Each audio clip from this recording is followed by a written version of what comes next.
Victoire, on a retrouvé Charlotte. Bonjour Charlotte. Bonjour Laurent. Alors, on approche de la dernière partie de cette émission consacrée au Louvre. On ne peut pas quitter ce musée, ce palais, sans évoquer le décor qu'il a été magnifique pour le cinéma français et étranger. Et avant de parler grand écran, on va parler petit écran parce qu'il y a une série qui a été tournée ici pour France 2. Une série produite par France 2, L'Art du crime. Une série policière dans laquelle il est question de crime, de meurtre, tous en lien avec l'histoire de l'art. Donc on a hâte de découvrir ça. Cinéma français, donc l'embarras du choix. Alors ça a été très dur de faire un choix, Laurent. On a pour ça un superbe historien, très calé, c'est son métier, Jean-Michel Frodon, qui nous a aidé à faire une petite sélection des films les plus emblématiques du patrimoine français. Les Américains aussi se sont intéressés au Louvre. Le Louvre a la cote à Hollywood. Les Américains adorent Paris, globalement, pour son côté romantique, chic, glamour, mais aussi pour ses monuments. Et le Louvre, c'est vrai, concentre beaucoup d'atouts pour eux, parce qu'il y a évidemment la beauté du lieu, qui est très cinégénique, et puis c'est l'évocation pure de l'art dans toute son essence. Alors, qu'est-ce qu'on a eu comme film très marquant? Évidemment, David Chicotte, vous vous souvenez? Oui, bien sûr. Tom Hanks, Audrey Tautou. Le musée s'en souvient aussi, parce que Ron Howard, le réalisateur, pendant 10 nuits de suite, il était là avec ses 148 techniciens qui avaient leurs projecteurs, leurs caméras, toutes leurs équipes au milieu des œuvres. Donc ça a dû faire un petit peu d'animation. Tom Cruise.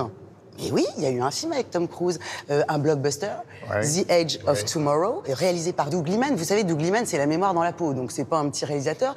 Alors lui, il a préféré recréer entièrement numériquement le Louvre.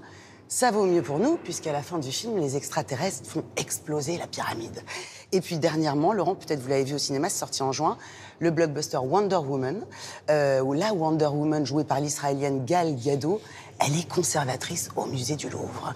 Alors qu'est-ce qu'on a fait? On a rencontré Jean-Michel Frodon, qui va nous parler des plus beaux films français tournés ici, et puis évidemment aussi un petit clin d'œil à Audrey Hepburn dans Frimousse, sa robe rouge qui descend l'escalier. Bonjour Paris. Strictly tourist, but I couldn't care less when they... Bonjour Jean-Michel, merci d'être avec nous. Le Louvre et le cinéma, on va commencer par le commencement. Quel a été le premier film qui a été tourné? Alors le premier film porte un titre que tout le monde connaît, Belphégor, mais celui-là date de 1927, c'est un film muet d'Henri Desfontaines. Ça a été un énorme succès.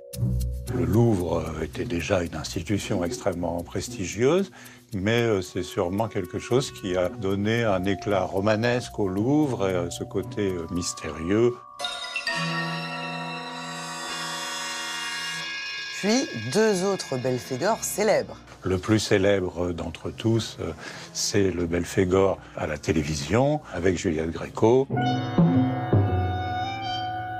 Enfin, je te tiens, Belphégor. Les mains en l'air. Je te préviens que j'hésiterai pas à tirer.